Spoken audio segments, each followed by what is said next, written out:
Meu nome é Vanessa. Eu estava literalmente a segundos de entrar no avião quando uma chamada de um número desconhecido tocou em meu celular. Era um toque que eu não tinha ouvido antes, que eu tinha certeza que não existia em meu smartphone. Normalmente, não teria parado para atender. Afinal, quem atende ligações hoje em dia?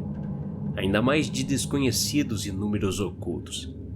Mas nesse momento em específico, eu estava esperando uma ligação de uma empresa que fiz uma entrevista na semana anterior para a secretária de uma multinacional. Respirei fundo e aceitei a chamada. Alô? Falei. Não entre no avião. A voz de uma mulher disse, distorcida e estranha, como se suas cordas vocais tivessem sido retalhadas e ela tentasse desesperadamente falar. Apesar da qualidade horrível e fragmentada de sua voz, seu tom era insistente e assustadoramente calmo, sem falar que dava para entender perfeitamente o que ela dizia. Depois disso, a ligação encerrou. Fiquei branca. Sempre tive uma leve fobia de viagens de avião. E receber uma ligação bizarra dessas, prestes a embarcar em um voo de 7 horas, não é muito reconfortante. Me virei e fui em direção à praça de alimentação. Desisti daquele voo e pensei em pegar outro no final da tarde. Depois de esperar 3 horas no Starbucks do aeroporto, pronta para comprar outra passagem, percebi todas as TVs do terminal mostrando as imagens do acidente de avião em que eu deveria estar horas atrás. Era uma cena horrível, com o avião submerso em partes no oceano e uma legenda que dizia: nenhum sobrevivente. Corri para a diretoria do aeroporto e cedi meu celular, relatando todo o acontecido e dando os detalhes para que não houvessem dúvidas. A polícia agradeceu e tentou de tudo para rastrear aquela estranha ligação, mas não havia nada. Não havia nenhuma evidência de que meu telefone tivesse recebido uma ligação horas atrás, nem mesmo de um número desconhecido. Eles analisaram registros da operadora, comunicação de entrada e saída do meu telefone, mas nada encontraram. Eu não estava inventando tudo aquilo. Não tinha como. Essa não foi a única chamada recebida. No mesmo ano, recebi alguns alertas estranhos em forma de ligação. Demorava 2 ou 3 meses para acontecer, mas sempre eram avisos certeiros. E como da primeira vez, eu sempre escutei com atenção e obedeci o que era dito. Não vá àquele encontro com o rapaz da internet essa noite. 5 meses depois, o homem na qual eu iria me encontrar foi condenado por matar 4 mulheres, todas com minha mesma cor de cabelo e porte físico. Os corpos delas foram encontrados em uma cova rasa a cerca de 250 metros da lanchonete onde ele tinha se oferecido para me levar. Não vá dirigindo ao cinema essa noite. Esse foi outro aviso. Na mesma noite, a notícia na TV de um veículo de carga que perdeu o controle e se chocou contra uma fila de carros. Todos os motoristas foram esmagados e acabaram morrendo no trecho da rodovia que dá acesso ao cinema que eu iria. Não importa se eu trocasse de celular ou chip, se eu me mudasse para o outro lado do país, as ligações ainda chegavam até mim.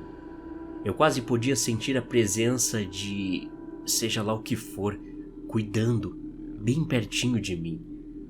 Tive pesadelos, como estar no fundo do oceano gelado, ainda amarrada ao assento do avião, naquela vala em frente à lanchonete, vendo um grande veículo de carga derrapando em direção ao meu carro, sabendo que a morte era iminente, e eu sentia o mesmo aperto no peito que sentiria se estivesse lá naquele momento. Pesadelos muito vívidos, muito reais. Refleti o quanto escapei por pouco de cada um desses acidentes, de quão perto cheguei da morte. Se eu não tivesse feito uma entrevista de emprego, da qual estivesse esperando uma resposta, nunca teria ouvido aquela primeira ligação. E isso já provavelmente seria meu fim. Sempre parecia que algo estava comigo.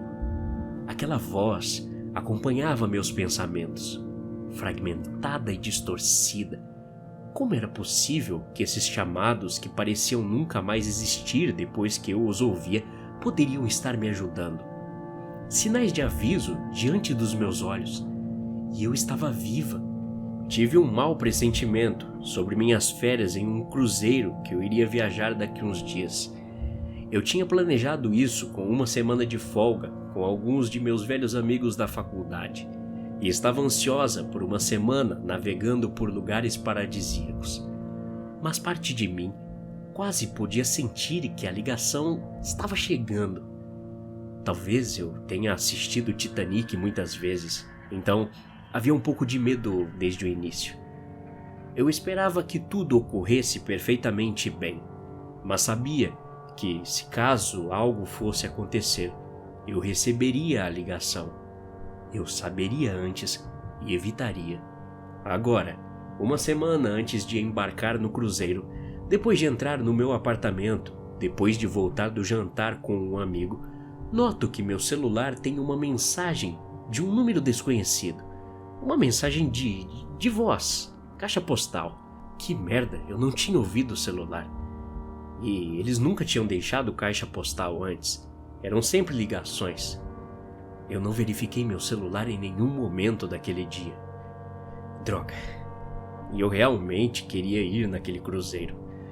Bom, de qualquer forma, seria melhor não ir do que ter qualquer tipo de destino horrível que me esperava naquele oceano frio e escuro.